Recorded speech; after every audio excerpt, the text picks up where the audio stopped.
brilliant people. Considering the madness of our times, I thought it would be a good time to talk about our intuitive response to chaos and the stress that can create. So, I don't really need to talk about chaos. We're all pretty much experiencing it on a almost daily scale at the moment. So, essentially when things don't seem to be able to hold a steady alignment, they seem to be very chaotic. It becomes harder to predict what's going on. Well, that's very chaotic. And that chaos can produce stress in our system. And yeah, that sucks.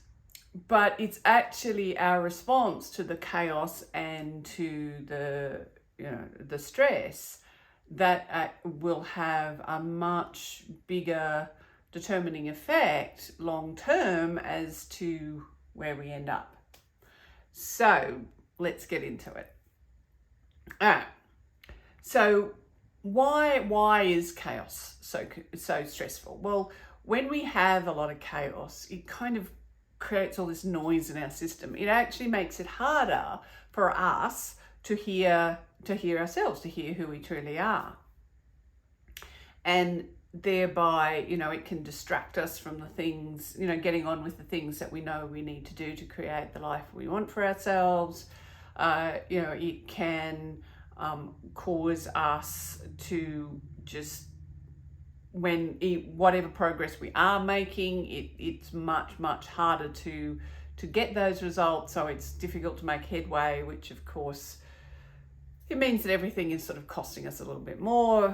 I don't necessarily mean just financially, but sort of in terms of physical, emotional, mental energy.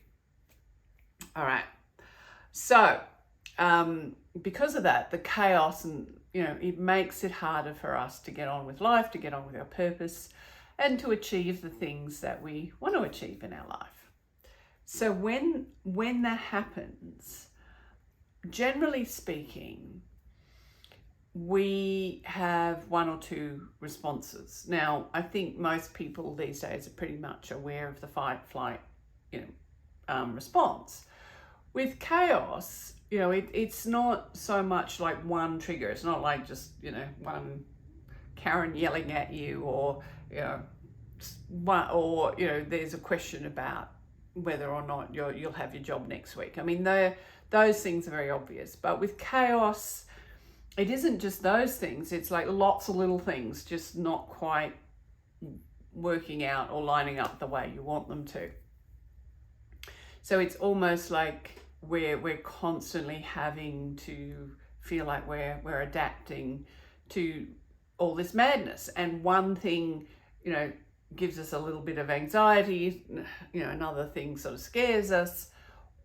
And so it's not like we're going into one big massive fight or flight response, but lots of little ones. One of the unfortunate fallouts of, all of this pandemic business is that it seems that a lot more people now have got a form of PTSD called complex PTSD, which isn't created from one big trauma, but lots of little traumas. It's almost like for the last 2 years or so, lots of people have almost been training themselves to live in this fear and anxiety, which is essentially what complex PTSD is. It's like you just, instead of having so much being triggered by one trauma, we almost get obsessed about the scary stuff. Anyway, so that is one response that we can have, but that is not our intuitive response. In fact, if we do tend to respond to the chaos with fear, whether it's by listening, and buying into conspiracy theories, or whether it is, obsessing about our own health, whatever form the fear takes, that unfortunately tends to shut down our intuition. Because when we're in fear, our focus is so locked on to whatever the scary thing is, we're not really open to other information coming in. And also we're so busy listening to the scary thing, we're not really listening to ourselves. So, and unfortunately, the more that we do that, the more we get disconnected from ourselves, and actually the more misery we experience. So we end up in this very sort of, it feeds on itself, this cycle whereby because we've listened to the fear, we get miserable. Because we're miserable, we're scared that it's going to continue to be like that, and we go down and down this very miserable rabbit hole.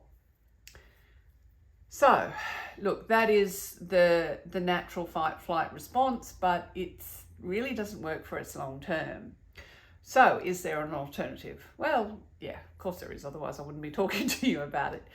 So the alternative is to actually, in a way, think of the fear and the chaos as things that are trying to take you away from your connection to who you really are.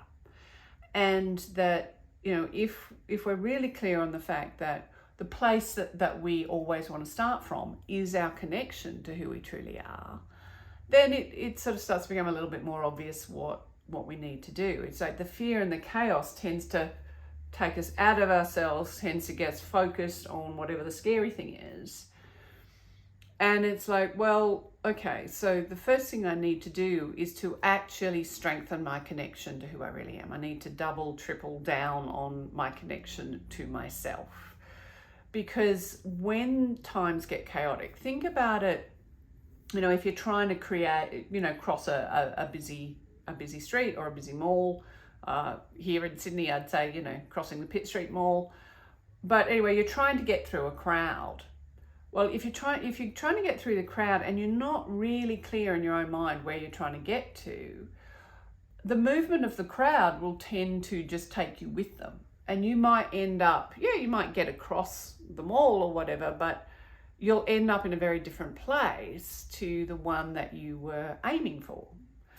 Whereas if in your mind you stay very focused on where you're wanting to get through, well, you might need to duck and weave a bit, but you'll get through the crowd and you'll come out of the crowd pretty close to where you want to be.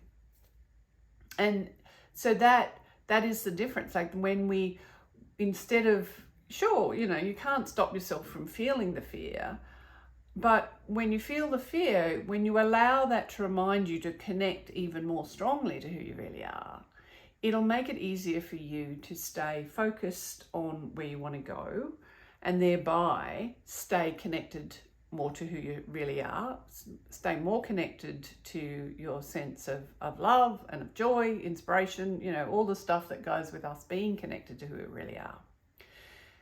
And in a way that then it almost becomes like this sort of like a gym in a way, personal development or spiritual gym, because we all know about resistance training in the gym. Well, when the world is resisting your joy and your love because it's going into madness and chaos and fear and anxiety and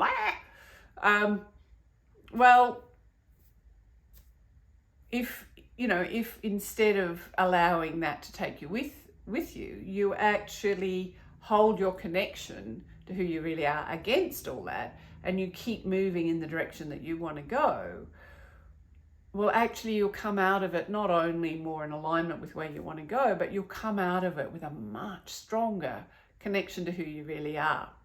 So by practicing, whenever there is that fear or that anxiety, even if we just start with, well, okay, in this chaotic situation, where does the joy lie for me? In this chaotic situation, what love can I express or experience? Sometimes I think about it as, finding the pearls in the mud, but however you think about it, the more that you hold your connection to who you truly are, the more you'll be able to navigate through the chaos.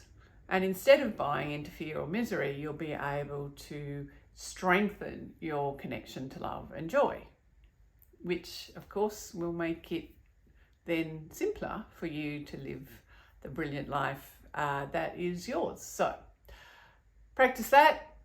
Send me any questions or comments, and until next time, remember that you're brilliant.